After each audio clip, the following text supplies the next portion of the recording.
Welcome to home scientist creator. कैसे हैं आप लोगों का अपने चैनल होम साइंटिस्ट क्रिएटर पर स्वागत है। तो जैसे हम लोगों ने कहा था कि आपसे कहा था कि जैसे ही होम साइंस का एग्ज़ाम हो जाएगा उसके बाद क्या होगा कि आप लोगों को एजुकेशन क्लास 12 की क्लासें मिलेंगी और वो भी इम्पोर्टेंट चीज़ें जैसे कि होम साइंस की करवाई जा रही। तो आज हम लोग क्या करेंगे, इकाई 2 करेंगे और इकाई 2 में कौन सी चीज़ें हैं, पर्यावरण शिक्षा से संबंधित जो भी चीज़ें हैं उनको आज इस क्लास में पूरा ही कंप्लीट कर लेंगे। तो इकाई 2 आपकी इस क्लास में पूरी कंप्लीट हो जाएगी। जितनी इंपॉर्टेंट चीज़ें इकाई 2 में हैं वो सब बस एक क्लास के माध्यम से आपको पूरा करवाया जाएगा।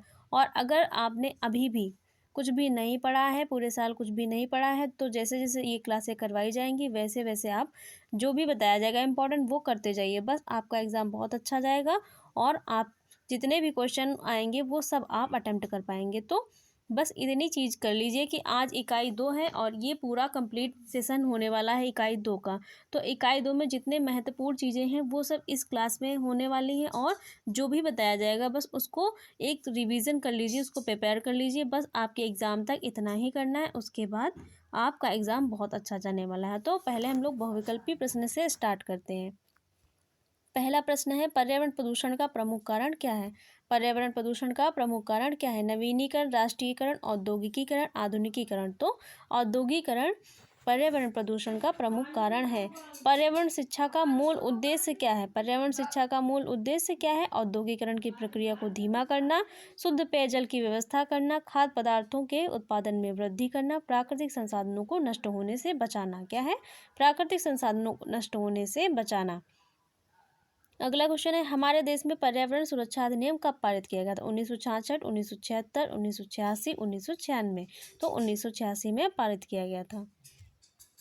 विश्व पर्यावरण दिवस कब मनाया जाता है? विश्व पर्यावरण दिवस कब मनाया जाता है? 5 जनवरी, 5 जून, 5 जुलाई, 5 सितंबर। कब मनाया जाता है?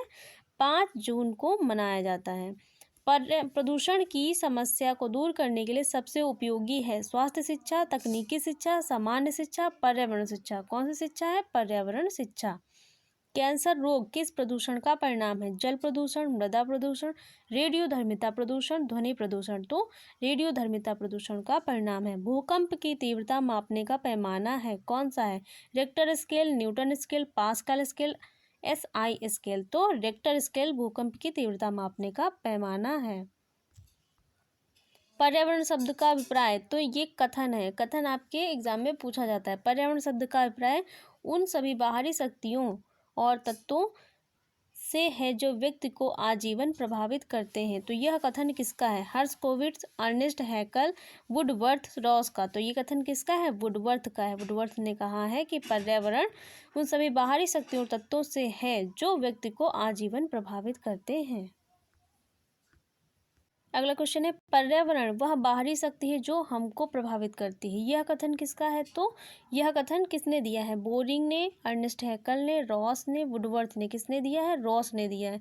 रॉस ने कहा है पर्यावरण वह बाहरी शक्ति है जो हमको प्रभावित करती है।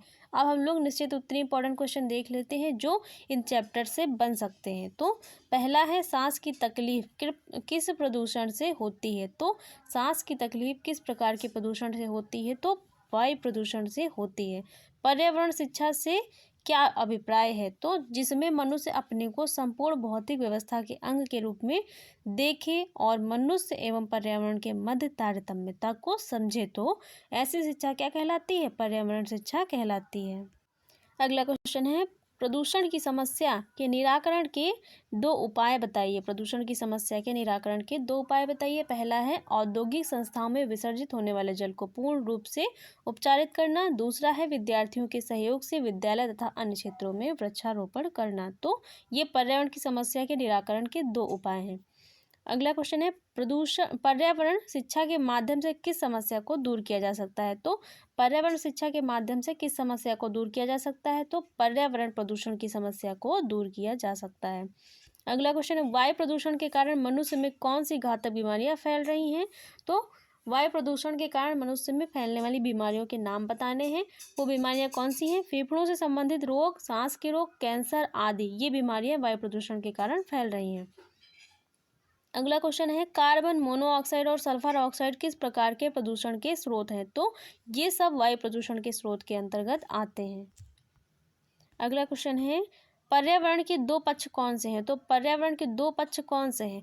पर्यावरण के दो पक्ष हैं, एक भौतिक और दूसरा अभौतिक पक्ष। पर्यावरण के दो पक्ष आएंगे, एक भौतिक पक्ष होता है, दूसरा अभौतिक पक्ष होता है। अब हम लोग अति लघु उत्तरीय प्रश्न देखते हैं कि इंपॉर्टेंट क्वेश्चन कौन से बन सकते हैं आपके एग्जाम में। पहला है, पर्यावरण प्रदूषण रोकने में ओजोन परत की भूमिका का उल्लेख कीजिए। तो पर्यावरण प्रदूषण को रोकने में ओजोन परत क्या भूमिका निभाती है, उसको उल्लेख करना है, उसको बताना है आपको। तो पृथ्वी के चारों ओर फैली ओजोन गैस की एक रक्षा कवच के रूप में कार्य करती है। जो पृथ्वी के चारों ओर फैली ओजोन गैस की एक परत है जो पृथ्वी की रक्षा कवच की तरीके उसका कार्य करती है, और यह सूर्य से आने वाली हानिकारक पराबैंगनी किरणों को सोख कर जीवमंडल की रक्षा करती है। इसे ओजोन छतरी भी कहते हैं। तो ओजोन परत का दूसरा नाम क्या है? ओजोन छतरी है। अगला क्वेश्चन है, पर्यावरण प्रदूषण के किन्हीं विभिन्न प्रकारों का वर्णन कीजिए। तो पर्यावरण प्रदूषण कितने प्रकार का होता है? वायु प्रदूषण, जल प्रदूषण, ध्वनि प्रदूषण, मृदा प्रदूषण, रेडियो धर्मिता प्रदूषण। कितने प्रकार का? 5 प्रकार का पर्यावरण प्रदूषण होता है। अगला क्वेश्चन है, प्रदूषण की समस्या के समाधान के 2 उपायों का वर्णन कीजिए। तो प्रदूषण की समस्या के समाधान के 2 उपाय कौन से हैं? पहला है बड़े पैमाने पर वृक्षारोपण करना, दूसरा है कार्बन डाइऑक्साइड की मात्रा की वृद्धि में कमी करने के उपायों द्वारा प्रदूषण की जो समस्या है उसको दूर किया जा सकता है। अगला क्वेश्चन है, पर्यावरण शिक्षा से क्या अभिप्राय है? पर्यावरण शिक्षा का क्या महत्व है? तो पर्यावरण शिक्षा से क्या अभिप्राय, ये हम लोग एक बार अभी पढ़ चुके हैं। तो महत्व को समझ लेते हैं, क्या महत्व है। पर्यावरण शिक्षा का महत्व क्या है? पर्यावरण की सत्य और तथ्यात्मक जानकारी देना, समस्याओं का हल खोजना, पर्यावरण संरक्षण और सुधार करना, ये पर्यावरण शिक्षा के महत्व के अंतर्गत आता है।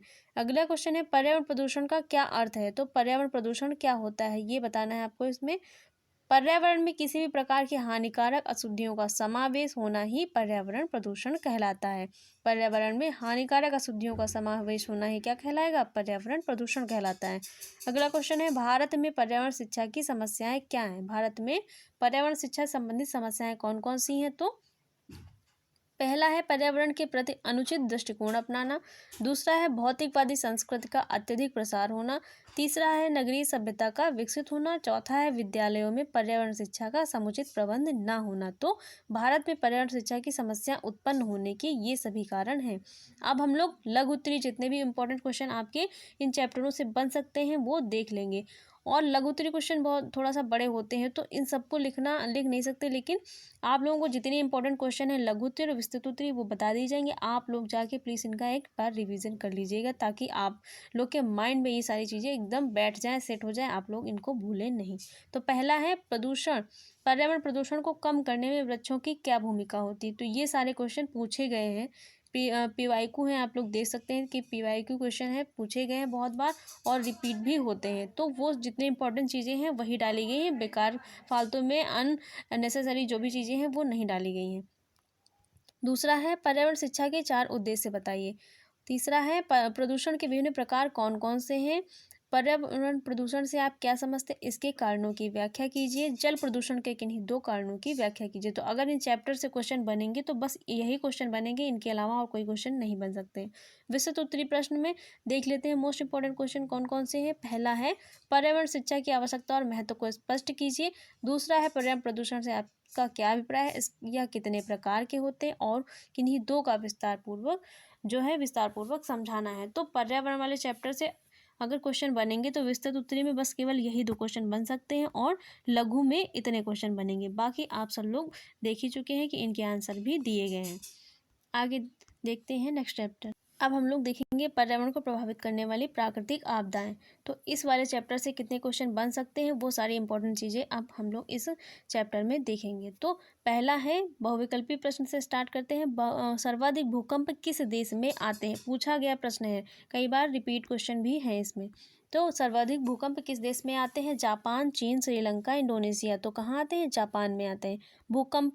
भूकंपीय हलचलों का मापन किस यंत्र द्वारा किया जाता है? Barometer, seismograph, climograph, hygrometer. किसके द्वारा किया जाता है? सिस्मोग्राफ के द्वारा किया जाता है। विश्व की प्रमुख आपात स्वयंसेवी संस्था कौन सी है? Red cross, red circle, red triangle, red line. तो कौन सी है? रेड क्रॉस है। तो भूकंपीय हलचलों का मापन किस यंत्र के द्वारा किया जाए? सिस्मोग्राफ के द्वारा किया जाता है। ये याद रखिएगा। और जो होता है भूकंप की तीव्रता, तो तीव्रता किस पे मापी जाती है, तो वो किस पे मापी जाती है, वो रिक्टर स्केल पे मापी जाती है। और हलचलों का मापन सिस्मोग्राफ में किया जाता है। अगला क्वेश्चन है, रिक्टर स्केल पर कितनी तीव्रता से अधिक भूकंप को विनाशकारी समझा जाता है, तो 8 से अधिक, 7 से अधिक, 6 से अधिक, 5 से अधिक। तो 8 से अधिक तीव्रता वाले भूकंप को विनाशकारी समझा जाता है। अगला क्वेश्चन है 6 अगस्त 2010 को लेह में बादल फटने की घटना से कितने लोग मारे गए थे। कितने लोग मारे गए, 193, 197, 185, 200। कितने लोग मारे गए थे, तो 193 लोग मारे गए थे। अब हम लोग निश्चित उत्तरीय प्रश्न देख लेते हैं कि कौन कौन से क्वेश्चन इंपॉर्टेंट हैं। तो पहला है, आपदा का क्या अर्थ है। आपदा किसे कहते हैं, तो आपदा का अर्थ होता है संकट या विपत्ति। दूसरा है, प्राकृतिक आपदाओं के नाम बताइए, तो भूस्खलन, भूकंप, बाढ़, सूखा, चक्रवाती तूफान, ये सारी प्राकृतिक आपदाएं हैं। बिहार का शोक किस नदी को कहा जाता है, कोसी नदी को कहा जाता है। बंगाल का शोक किस नदी को कहा जाता है, दामोदर नदी को।